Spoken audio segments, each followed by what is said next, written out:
In the last movie, we saw how we could use the .gitignore file to provide rules to Git about what files ought to be ignored or not tracked.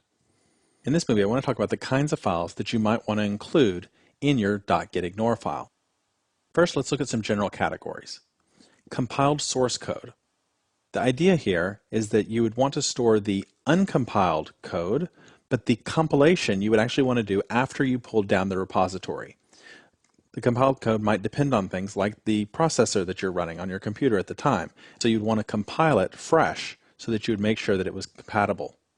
You would also want to ignore packages and compressed files. So that's files that end in .zip, .gz, for example. It's also disk image files.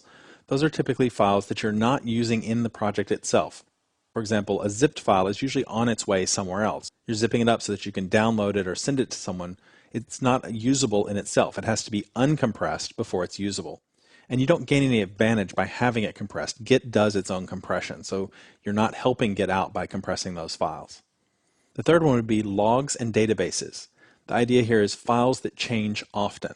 So while we're working on our project, it's logging information to a log file. We don't want every time we hit Git status, we don't want it to come up and tell us about those changes to the log file.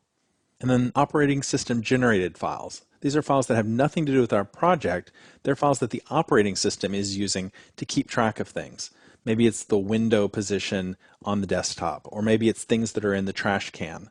We want to ignore those. We don't want to have those tracked in our repository because they're really not about the project. And the last general category would be user uploaded assets. Now, this really applies mostly if you're talking about working with web projects. Let's imagine for a moment that we have a PHP project and we have a web form where a user can upload an image. Well, as we're developing and we're testing our code, we might try uploading images. And we would tell our PHP code, hey, once you receive an image, you ought to store it in this directory inside the project. So it stores it in that directory, and then Git comes up and says, hey, I noticed there's a new image file. Want to add it to the repository? We don't. We want to ignore all those files. All the tests that we do, everything that's uploaded in those image directories, user uploaded content, we just want it to ignore. That data is dynamic and changing in the same way that log files and databases are changing. Now, those are some general categories, but I'd like to give you some more specific ideas as well. And there's some great resources for this on GitHub. So if you go on GitHub, there's two URLs that you want to take a look at. The first is a help article just about ignoring files that has some good tips in it. And then the second is there's actually a GitHub repository called gitignore, which has some great ideas in there as well. Let's take a look at both of these. So the first of these is the GitHub help article about ignoring files, and it has all sorts of information just about ignoring files generally, including the things that we just learned about gitignore. But right here is what I want you to see. Some good rules to add to this file are, and you can see they've broken out compiled source, packages, logs and databases, OS generated files. So it gives you a list of some good general ideas. Now this is probably overkill for most people because you probably aren't going to come across even half of these depending on what language you're using. This is really a very general list.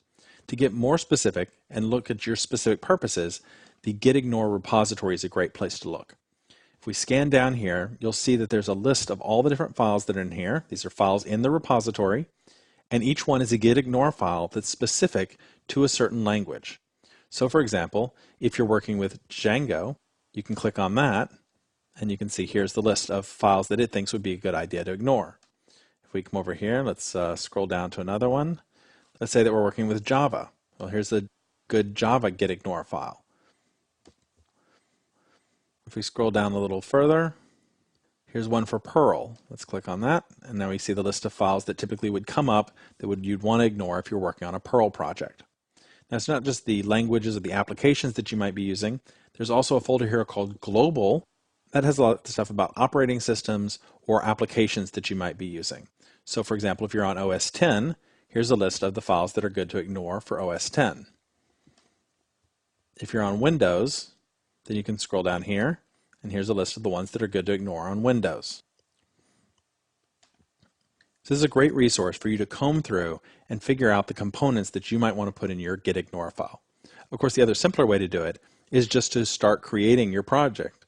And as files pop up that you want to ignore, you can just take a second and add those to the gitignore file.